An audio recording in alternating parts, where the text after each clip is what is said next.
Hey everyone, Mark the Movie Man here. Welcome to the Final Cut. So glad you could join us today. Yeah, we've got a fantasy adventure horror film on a deck from Mahal Empire. They've been very busy in the independent scene over the last number of years.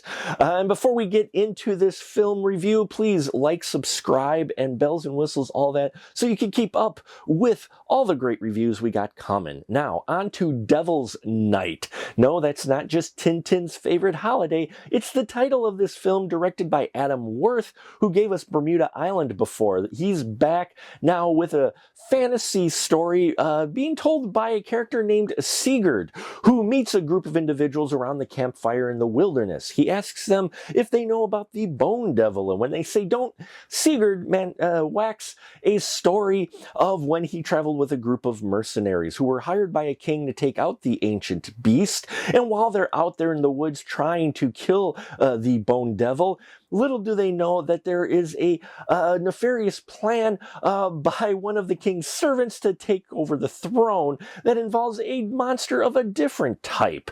And we see how this story all wraps up together with these various different subplots going on as Sigurd tells his story around the campfire, still looking for the Bone Devil. Devil's Night is a very interesting film. I had a lot of fun with it.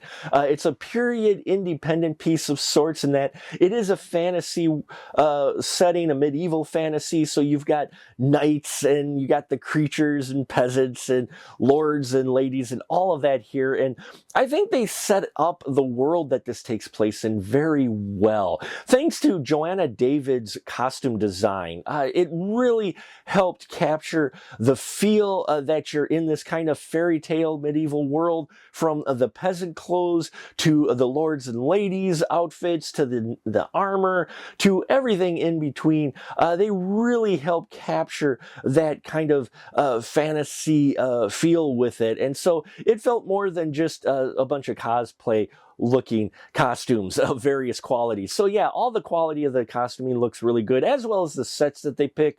The sets, the castles, and the woods and everything really help set the stage of this and really pull you into this world, which is what you need if you want to sell this story. Michael Sue's cinematography as well also helps add to that medieval feel and makes things visually interesting. Now, John Wells plays Sigurd, and John Wells has just been fantastic in everything I've seen him in. He kicks ass here. He gets to fight the monsters and show off those action skills, as well as his acting talent, and get some really badass makeup as well. And always great to see John Wells. Robert Stanley and Kim Kelly.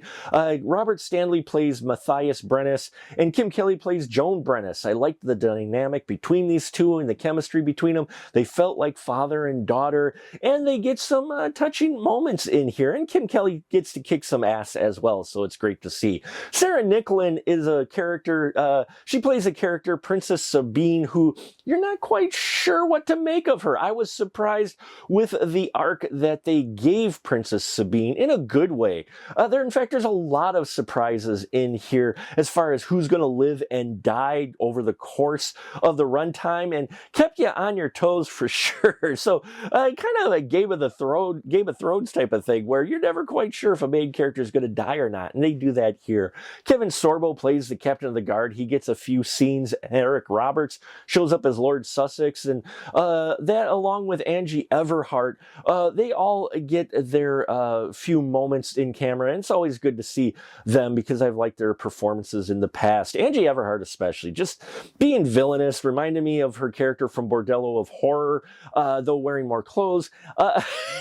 And yeah, definitely fun to watch. Special effects by Jeremy Wanick help round things out. The monster designs and effects that they have there really give it that authentic feel, and it kind of throwback to 90s fantasy, I'm gonna say, but that's not a bad thing. There's detail in these costumes. They're scary looking. They look like monsters, not just dudes in suits or ladies in suits. So yeah, the look and the special effects that they have in here also were sharp. Yeah, this is a fun indie fantasy horror adventure film. If you like those type of things, I think you're going to enjoy this. Or anybody that I mentioned who's involved in this film, I think you'll have fun. It's not going to, suddenly blockbuster reinvent the wheel.